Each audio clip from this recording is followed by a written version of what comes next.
근데 대부분의 이 뼈를 보면 그 사람의 건강 상태를 알 수가 있거든요. 뼈가 이렇게 잘 부서지거나. 벌써 듣는데 내 뼈가 아픈 것 같아요. 네, 그렇게 보면은 백인이라고 쓰여진 인골들은 바스라지기 쉬운, 그리고 흑인이라고 쓰여진 인골들은 너무 건강한 거예요. 이제 알고 봤더니 흑인이라고 분류가 되었던 사람들은 폭력에 의해서 죽은 경우가 많은 거예요. 그리고 백인이라고 분류가 되었던 사람들은 병사한 경우가 많은 거예요. 네, 안녕하세요. 망원당TV 구독자 여러분. 신채경의 과학감성 신채경입니다. 오늘은 인류에 대한 질문을 시작점으로 해서 오늘날까지 긴 여정을 지내오신 분의 이야기를 좀 들어보려고 하는데요. 자, 우리 대한민국 1호 고인류학자라는 타이틀을 갖고 계신데, 안녕하세요. 안녕하세요. 대한민국 제1호 고인류학자 이상희입니다. 반갑습니다. 반갑습니다. 네. 이게 고인류학이라는 게 어떤 학문인지 간단히 소개해 주실 수 있을까요? 네, 고인류학은 인간의 기원과 진화 역사를 연구하는 학문이죠. 그러니까 어떻게 보면 인간의 족보, 시조 조상부터 시작해서 지금의 내가 이르기까지의 누구를 뭐 후손 대대손손 어떻게 내려왔는지를 공부하는 학문인데요. 어떻게 보면 뭐 인간이 어디서 왔고 왜 우리가 이 모습으로 인간의 뭐 기원은 무엇인가는 철학적인 질문이잖아요. 그렇게 들려요. 그렇죠. 예. 철학적인 문제인데 그거를 과학적으로 실증 학문으로 이제 만들어서 연구를 하다 보니 어떤 그런 고인류학적인 학문의 결과에 대해서 철학적인 의미를 주는 경우가 굉장히 많지요. 그러니까 호모사피엔스의 기원이라고 하면 우리가 그냥 호모사피엔스라고 알 수 있는 현재 종의 시작점을 이야기를 하는 것이지만 궁극적으로는 인간다움이랄지 우리는 무엇인가, 인간이란 무엇인가 그런 것까지 나가게 되는 그런 학문입니다. 그러면 고인류학에서 다루는 분야가 사실은 지금 현재 어떤 문화인류학에서 다루는 부분까지 포괄하고 있다고 볼 수 있을까요? 고인류학은 고자가 들어가기 때문에 그러니까. 이게 어디까지가 고인가? 신인류는 안 되고요. 안 돼요? 네, 안 되고 대개는 일단은 고인류학의 단위가 종이거든요. 그래서 종의 기원과 멸종이기 때문에 지금 현생 종인 호모사피엔스의 기원까지가 이제 고인류학이고요. 그 다음부터는 고인류학이라고 부르지를 않고 뭐 생물고고학 뭐 그렇게 부르기도 합니다. 그러니까 사실은 진짜 재미있는 부분은 그 호모사피엔스의 부분이거든요. 농경이랄지 네. 뭐 좀 더 우리가 구체적으로 상상해 볼 수 있는 것들이죠. 국가의 기원, 복합사회의 기원 그런 것들은 다 사실은 고인류학이 다루지 않는 그 종 내의 그런 이야기들이죠. 인류라고 부를 수 있을 만한 그 시작점이 그렇죠. 어디인가를 찾으시는 거죠. 그렇죠. 이게 이름이 고인류학이어서 어떤 사람이 이 제목을 이 학문 분야 이름을 접하느냐에 따라서 완전히 다르게 해석할 수 있을 것 같아요. 그러니까 문화인류학이나 뭐 이런 인간 중심, 우리의 사고, 철학 이런 거를 중요하게 생각하는 사람들은 이게 뭔가 인문학적인 느낌을 줄 것이다.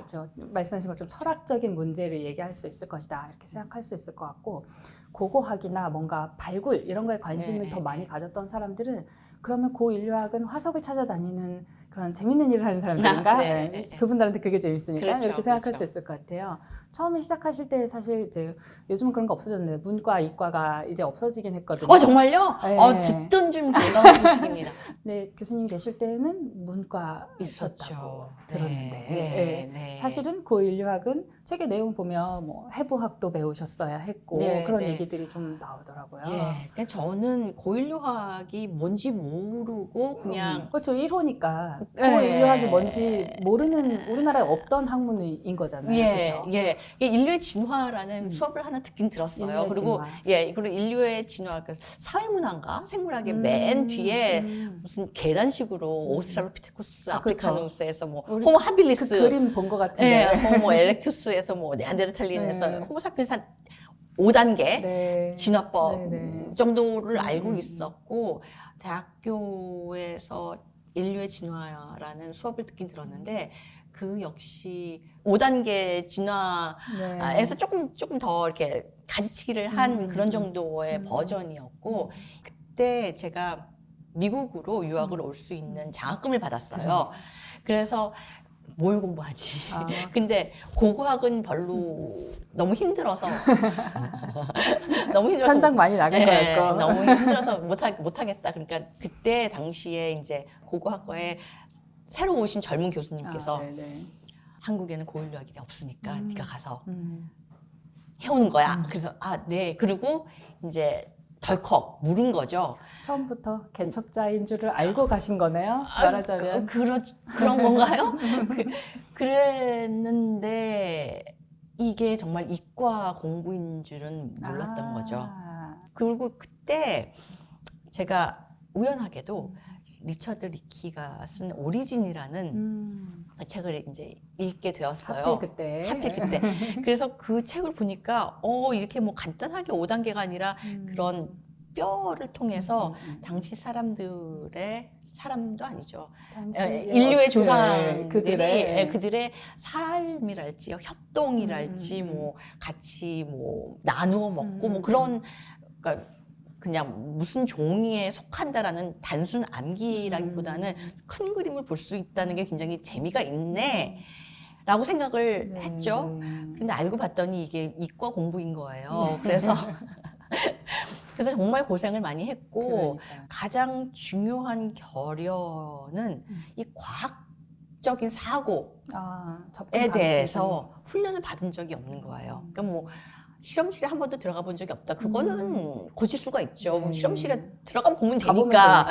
그런데 인문학에서 어떤 문제를 접근하는 방법과 과학적인 접근법은 왠지 굉장히 다르잖아요. 자료가 있고 가설이 있고. 사실 어떤 예측이나 가설을 내놓는 방식 자체도 다르거든요. 그렇죠. 사실은 과학도 제 주입식 교육을 많이 받던 세대였기 때문에 아마 더 어려우시잖아요. 네, 어려웠습니다. 아니, 왜냐면 지금 눈가에 그 눈물이 그렁그렁 하는 느낌이 나는 게 뭐냐면, 기억이 나는 게 미시간에서 제가 학교를 다녔는데 울면서 걸어가고 울면서 돌아왔던 기억이 있어요. 하루 이틀 그런 것도 아니고, 뼈를 공부한다는 게 사람의 몸이랑 똑같은 거잖아요. 그렇죠. 다 알아야 되는 거죠. 그렇죠.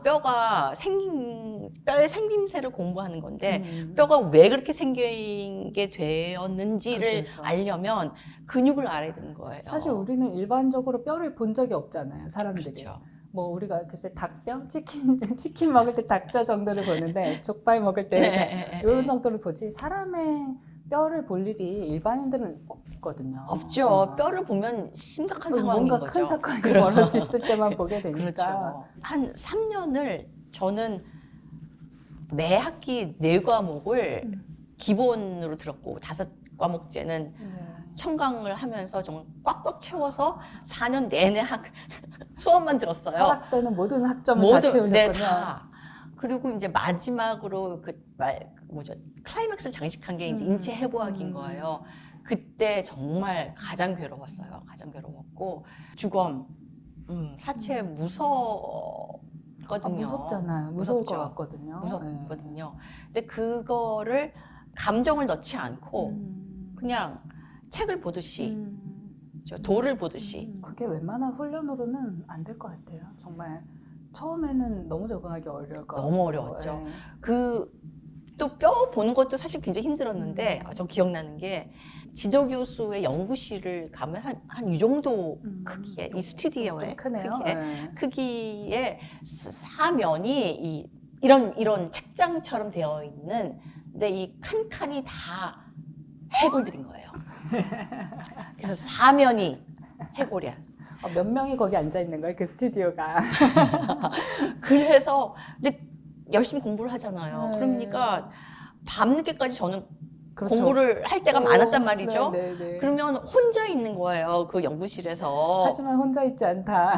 혼자 있지 않죠. 그래서 이제 불을 끄고 나가야 되는데, 딱 불을 끄기 전에 다 챙겼는지 이렇게 휘 돌아보잖아요. 그러면 이 모든 해골들이 저를 보고 있는 것 같은 거예요. 그러면 이제 오싹한 거죠. 고인류학에서 화석을 다루고 뼈를 다루지만 사실은 머리뼈를 가장 많이 다루고 머리뼈를 가장 중시 여겼기 때문에 이 모든 게 다 이제 머리뼈들 일부러 갖다 놓으신 있죠. 거구나. 있죠. 그래서 그거를 이제 극복을 하고 인체 해부학을 들으러 간 거죠. 사체를 해부하는 건 이거는 이 벽을 가득 채운 두개골하고는 비교할 수 없는 그런 공포스러운 일이었어요. 제가 인체 해부학을 들었을 때 살이 가장 많이 쪘는데 스트레스를 받으니까 계속 먹게 되는 거예요. 뭔가를 계속 먹고 기억이 나는 게 맨 처음에는 제가 이 책가방을 2개를 따로 했어요. 하나는 인체 해부학용, 다른 하나는 인체 해부학용이 아닌 수업들. 혹시 냄새가 배서 그렇죠, 그렇죠. 네, 가방을 따로. 예, 예. 그런데 이제 점점 가면서 한 학기가 이제 진행되면서 그거가 다 섞이고 그때는 또 밥을 먹을 때도 공부를 하면서 밥을 먹었거든요, 저는. 그런데 그렇게 책을 넘기면서 보는데 어느 날 보니까 이렇게 살점이 이렇게 붙어 있는 거예요, 책에. 그래서 난 밥을 먹고 있는데.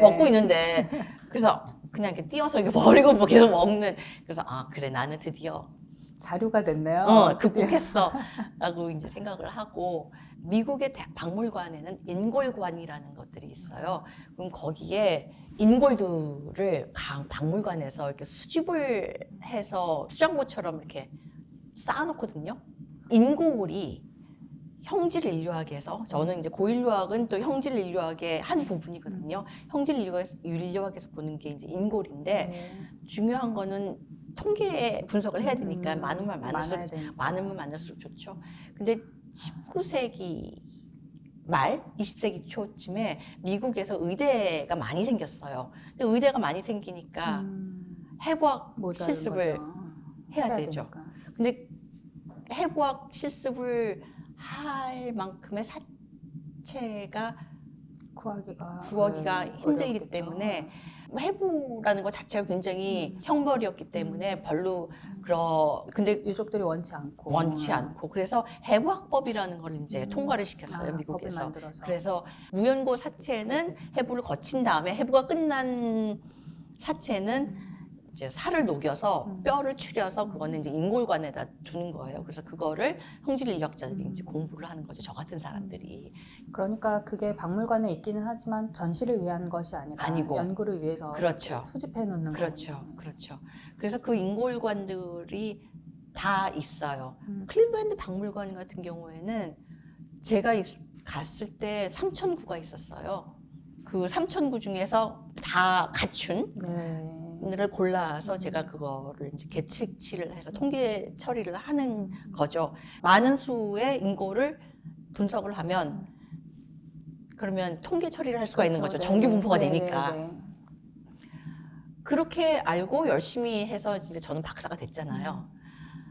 근데 알고 봤더니, 그러니까 지난 한 10년, 특히 10년, 15년 정도에 미국에서 이 인골관에 대한 전면적인 재검토 운동이 이제 시작되었어요. 그러니까 그때까지는 우리는 과학자잖아요. 그리고 정규 분포하는 샘플이면 이제 딱 됐지, 뭐 더 이상 뭐 궁금해할 필요가 없는데, 알고 봤더니 그 인골들은 우리는 그러면 정규 분포를 하니까 무작위 샘플된 랜덤 샘플이라고 생각을 하지만 랜덤하지가 않았던 거죠.